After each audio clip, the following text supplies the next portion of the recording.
தென்காசி மாவட்டம் குற்றாலத்தில் அனைத்து அருவிகளிலும் வெள்ளப்பெருக்கு நீடிப்பதால் சுற்றுலா பயணிகள் குளிக்க 7வது நாளாக தடை தொடர்கிறது. கூடுதல் தகவல்களை தருகிறார் எமது செய்தியாளர் இசக்கிராஜன். வணக்கம். முழு விவரங்கள் என்ன?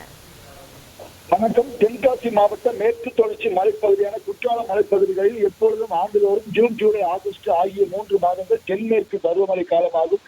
இந்த காலங்களில் குற்றாலத்தில் உள்ள அனைத்து அருவிகளில் நீர்வரத்து அதிகரித்து காணப்படும். இந்த நாட்களில் சுமார் 80 லட்சம் சுற்றுலா பயணிகள் குற்றால அருவிகளில் வந்து நீராடி செல்வது வழக்கமாக இருந்து வருகிறது. இந்த நிலையில் இந்த ஆண்டு தென்மேற்கு பருவமழை முன்னதாகவே மே மாதம் தொடங்கியதை தொடர்ந்து குற்றாலம் உள்ளிட்ட அனைத்து பகுதிகளிலும் கடந்த ஒரு வார காலமாக கனமழை பெய்து வருவதின் தொடர்ச்சியாக அனைத்து அருவிகளிலும் சுற்றுலா பயணிகள் குளிப்பதற்கு தடை விதிக்கப்பட்டுள்ளது. மேலும் காட்டாற்று வெள்ளம் அனைத்து அருவிகளில் ஏற்பட்டு அவ்வப்போது மழையின் காரணமாக உருவாகி வருவதின் தொடர்ச்சியாக இந்த தடை நீடிக்கப்பட்டுள்ளது. இந்த நிலையில் குற்றால அருவிகளில் குளிப்பதற்கு சுற்றுலா பயணிகள் பல்வேறு பகுதிகளில் திரண்டு வந்து ஏமாற்றம் அடைந்து திரும்பி சென்ற வண்ணம் உள்ளனர்.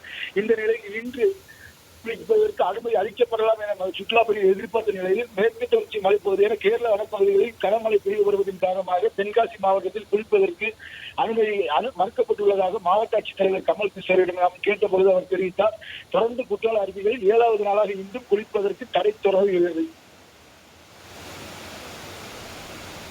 தகவல்களுக்கு நன்றி இசக்கிராஜன்.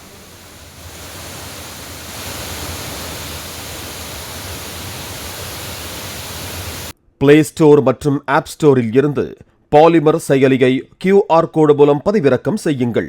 செய்திகளை உடனுக்குடன் பெறுங்கள்.